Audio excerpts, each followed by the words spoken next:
Good morning student. आज करने जा रहे हैं बेटा हम +2 क्लास के लिए फिजिक्स का पेपर है। ये एसबीएसई प्रैक्टिस सेट है, कोड भी रहेगा आपके लिए। तो इसके अंदर हम जनरली 18 एमसीक्यू करेंगे। तो आइए फर्स्ट क्वेश्चन पे देखिए।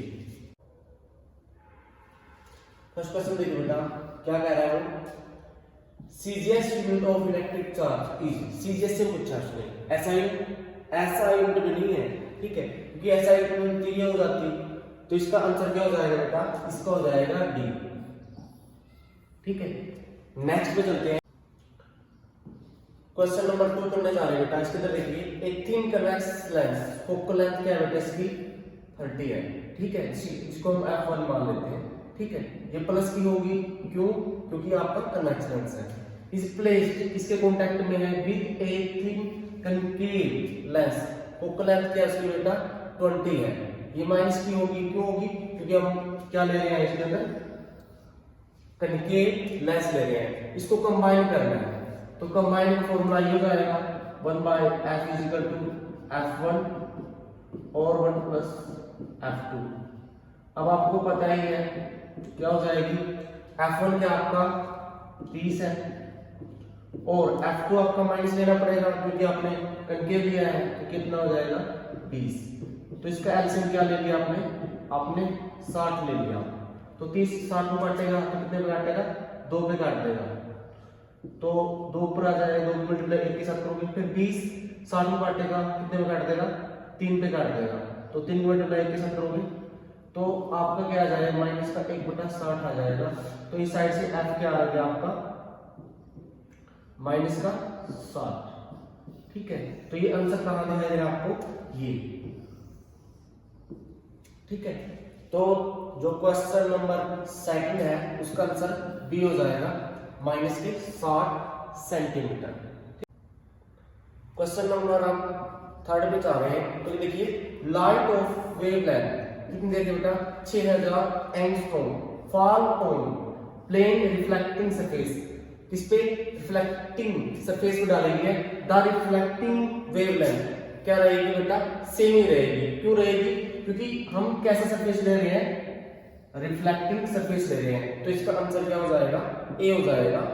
ठीक है, यदि हम क्या करते हैं, रिफ्रैक्शन लेते हैं, रिफ्रैक्शन सरफेस लेते हैं, तो उसके अंदर चेंजिंग होती है। अब कैसा सरफेस हमारे पास, रिफ्लेक्टिंग सरफेस है। नेक्स्ट क्वेश्चन पे चलते हैं। देखिए क्वेश्चन नंबर आपका 4 है। देखिए बेटा, होल्स क्या है। ठीक है, तो आपने बताना है कि क्या होता है बेटा, इसका ऑप्शन बी हो जाएगा।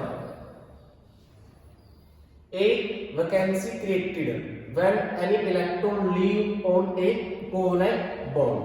ये तो आपको आता ही है। ठीक है, तो नेक्स्ट पे चलते हैं बेटा। क्वेश्चन नंबर 5 है। क्वेश्चन नंबर 5 के अंदर देखिए बेटा क्या कह रहा हूं, in a P type silicon which of the following statement is true. कौन स्टेटमेंट ट्रू रहेगी बेटा, तो पी टाइप में तो आप जनरली किसकी मेजॉरिटी देखते हो, होल्स की, कैरियर एंड कैसी वैलेंट होती है इसके अंदर, trivalent atom are dopant. तो आंसर क्या हो जाएगा आपका, डी हो जाएगा।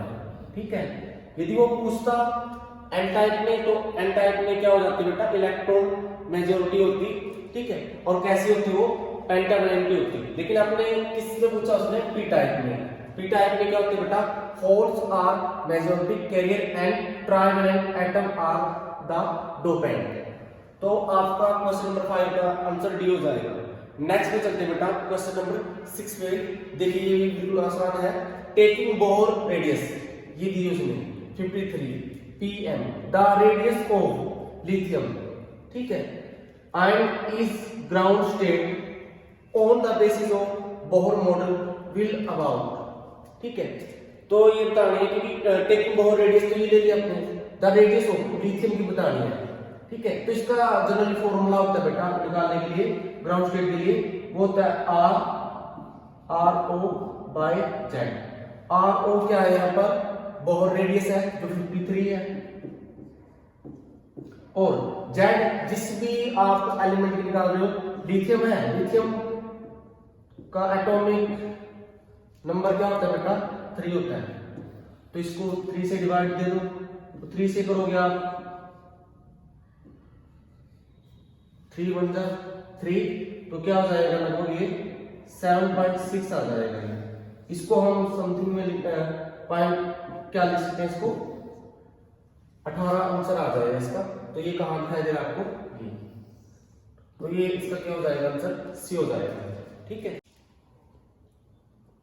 क्वेश्चन नंबर 7 बेटा, देखिए इसके अंदर क्या कह रहा है, the stopping potential for photo electron depends upon, किस पे डिपेंड करता है बेटा ये, stopping potential of photo electric depends upon, तो ये करता है बेटा सी पे। आंसर क्या हो जाएगा इसका, सी। किस पे डिपेंड करता है, both of the frequency of incident light and the material of the cathode, तो ये इसका आंसर हो जाएगा सी। ठीक है, तो नेक्स्ट पे चलते हैं बेटा, क्वेश्चन नंबर 8 पे। देखिए इसके अंदर क्या कह रहा है, microwave are the electromagnetic wave with frequency in the range, किस रेंज में रहेंगे बेटा वो, ये भी बिल्कुल आसान है, इसका सी हो जाएगा गीगाहर्ट्ज। नेक्स्ट पे चलते हैं बेटा, question number 9, path of charge particle entering in a uniform magnetic field at A angle, कितने पे, 60 डिग्री पे करेगा, तो इसको क्या कहा जाएगा पाथ को, तो ये तो आपको पता ही है, बिल्कुल हमने कई बार डायग्राम में भी जिसे आर्टिकल बात उसमें डिस्कस किया था, क्या हो जाएगा, हेलिकल पाथ हो जाएगा। ठीक है, क्या हो जाएगा, हेलिकल पाथ। ठीक है,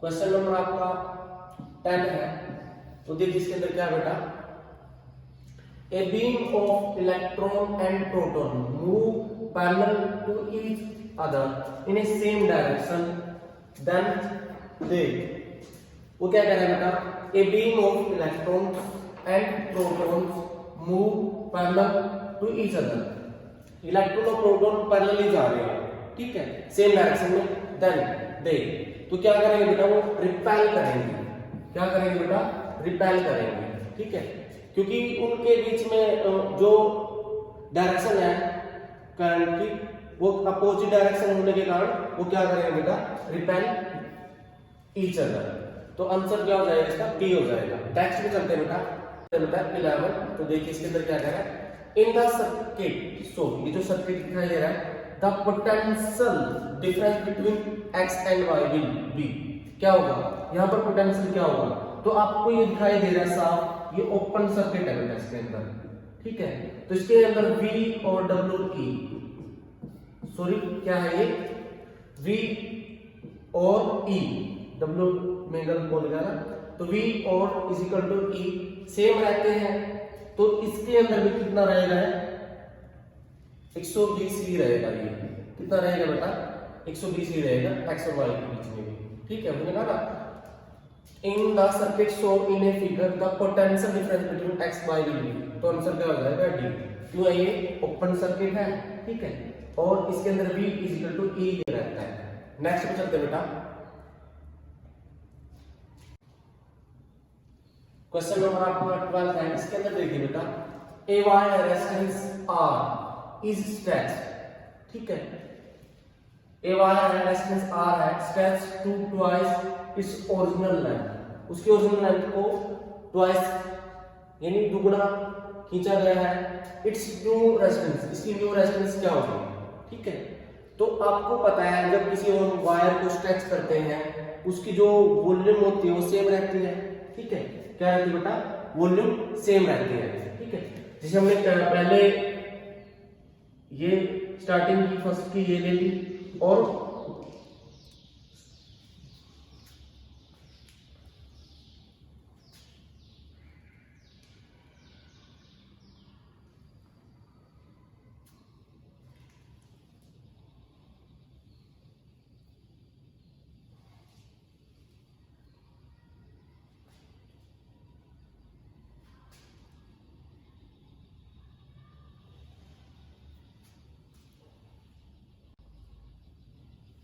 क्वेश्चन नंबर आपके लैब में देखिए बेटा, इसके अंदर a wire of resistance R is stretch to twice its original length, इसकी ओरिजिनल लेंथ को हमने दुगना क्या कर दिया, स्ट्रेच कर दिया, वो हमसे मांग रहा है न्यू रेजिस्टेंस।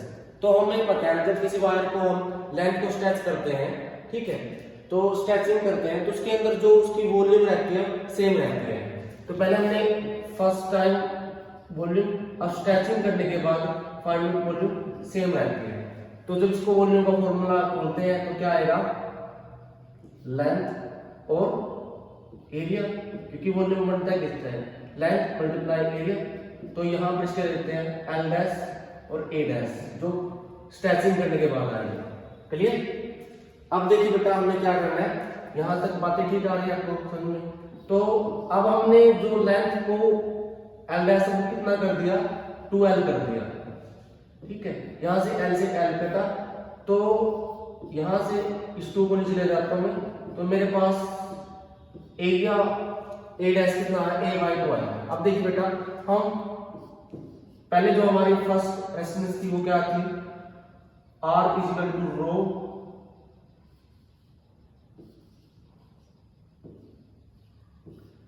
ये हमारे फर्स्ट टाइम की थी। फिर हमने स्ट्रेचिंग करने के बाद हमारे पास रेजिस्टेंस क्या आती है, वो देखिए, वो आती है a बाई a डैश बोल सकते हैं। हम क्या करते हैं, a डैश की वैल्यू यहाँ पुट कर देते हैं, ठीक है। अब इसकी वैल्यू भी रखते हैं क्योंकि l डैश क्या थी, 2l थी, ठीक है, और a डैश क्या हमारे पास a बाई 2 है, ठीक है। इस 2 को मैं डायरेक्ट ऊपर ले जाता हूं, तो आप इस r डैश को क्या लिख सकते हो, 4 रो l और a। तो आपको साफ दिखाएगा जो r है, r क्या है हमारे पास, रो l और a। ये फर्स्ट की रेजिस्टेंस थी और ये हमारे चेंजिंग के बाद आई है। तो आपको साफ दिखाई दे रहा है कितना चेंजिंग, कितना टाइम बढ़ गया है बेटा, 4 टाइम। तो आंसर क्या हो जाएगा, ए हो जाएगा, ठीक है। नेक्स्ट पे चलते हैं बेटा, तो आपका 13वां है, देखिए अंदर length law is consequence law of conservation. तो ये तो सिंपल सी बात है, इसका आंसर क्या हो जाएगा, एनर्जी, ठीक है। नेक्स्ट क्वेश्चन पे चलते हैं।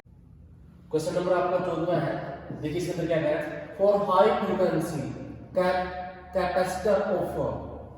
हाई फ्रीक्वेंसी पर जो कैपेसिटर ऑफर क्या करेगा बेटा, तो ये आपको साफ पता है, ज्यादा रेजिस्टेंस होने पर क्या हो जाती है, लेस रिएक्टेंस, ठीक है, क्या हो जाएगी, लेस रिएक्टेंस।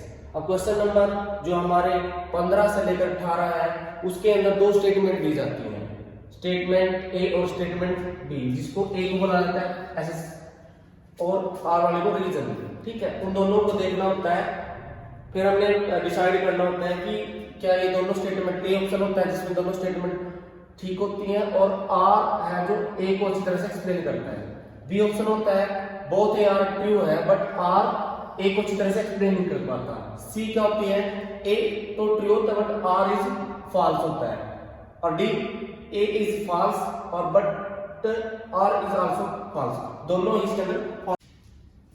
क्वेश्चन नंबर आपका बेटा 15 में है, देखिए इसके अंदर क्या कह रहा है, in a simple battery circuit the point of lowest potential is positive terminal of battery. ये तो हो नहीं सकता, तो ये बात तो रॉन्ग है। नेक्स्ट चलते हैं, the current flow towards the point of higher potential as it does such a circuit from the negative to positive terminal. तो ये बात भी रॉन्ग है। और हमने डी ऑप्शन में क्या था बेटा कि यहाँ पर ए भी फॉल्स है और आर भी फॉल्स है, तो ये 15वें का क्वेश्चन का आंसर क्या हो जाएगा, डी, यानी इसके अंदर ए भी फॉल्स है और आर भी फॉल्स है। क्वेश्चन नंबर 16 पे चलते हैं, देखिए 16वें क्वेश्चन के अंदर देखिए बेटा क्या कह रहा है, ये 16वां है, देखिए at a resonance the inductive reactance is equal and opposite to the capacitive reactance। तो ये बात ठीक है। आगे in a series LCR circuit the inductive reactance is equal and opposite to the capacitive reactance। ये बात wrong है, तो इसका आंसर क्या हो जाएगा बेटा, सी। सी में ऐसे थे कि ए तो ट्रू है बट आर फॉल्स है। तो 16वें का सी हो जाएगा। क्वेश्चन नंबर आपका 17वां देखिए बेटा, देखो photo electric effect is dominates the wave nature of the light. तो ये बात क्या है, रॉन्ग है।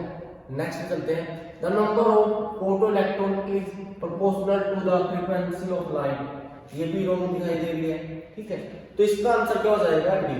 डी के अंदर हमने क्या पढ़ा था बेटा कि ये दोनों के दोनों स्टेटमेंट क्या है, ए बी और आर बी फॉल्स है। नेक्स्ट चलते हैं बेटा, क्वेश्चन नंबर 18वें के अंदर देखिए दो स्टेटमेंट दी गई है।